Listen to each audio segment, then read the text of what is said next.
Thank you, Gary. When I moved the then WCOJ to the Borough of West Chester in 2000, I met Ernie McNeeley. He came to inspect my building, and I flunked. And that was the first time I ever met him, and I've gotten to know him rather well since, and he is the borough manager of West Chester, and you will hear him now.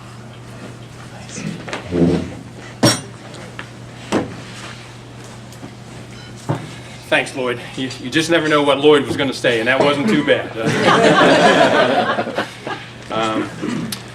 Afternoon, everybody.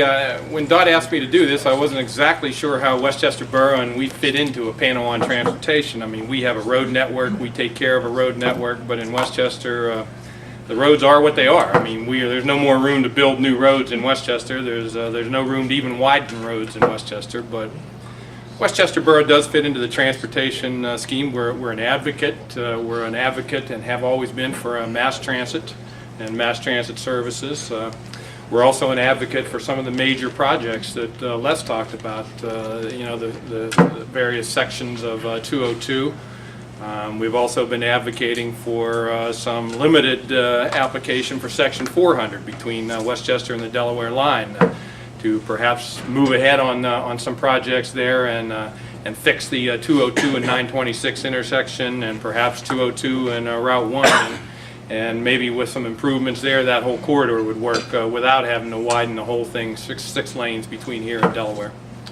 But Dot asked me to speak about what we're doing with respect to our parking garage in downtown West Chester, and also whether we're going to have any other streetscape projects, since streetscape projects tend to tear up the road and mess up transportation for a little while before they're completed. But as you've probably noticed, hard to miss because of the big crane that's there, we are rebuilding the Mosteller parking garage right now.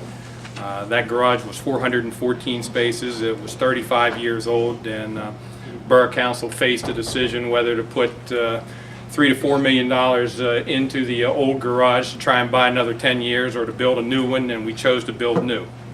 The new garage is going to be 689 spaces versus the 414 in the old. It's a $12 million construction project, and if there's anything good to be said about the current recession, our early estimates on that project were as high as 20 to 22 million. Well, we bid it while the recession's going on, and we're having it built for 12. So there is some positives in the bad economic times. Project's under construction now. The precast has just started to go up on the building. The entire structure should be up by early April, and then the inside work begins, and the garage is due to open in September of this year. So by September we'll have a new garage. Borough Council has just named it. It'll be called the Chestnut Street Garage, giving you a clue as to where it's located. The other project she asked me to speak about is whether we have any more streetscape projects. Obviously, we've done streetscape projects on High Street, on Market Street. We do have one more in the works. We have a project that's pending on Church Street to do streetscape improvements from Chestnut to Minor in the downtown. It's a project that's jointly funded by PennDOT, by Chester County, and by the Borough of West Chester. We've been trying to get that one going for the last year and a half or so. The project has to be run according to PennDOT standards, and you know, this isn't a shot, but it's been hard to get through the bureaucratic red tape to get the project going and actually to a point of out to bid.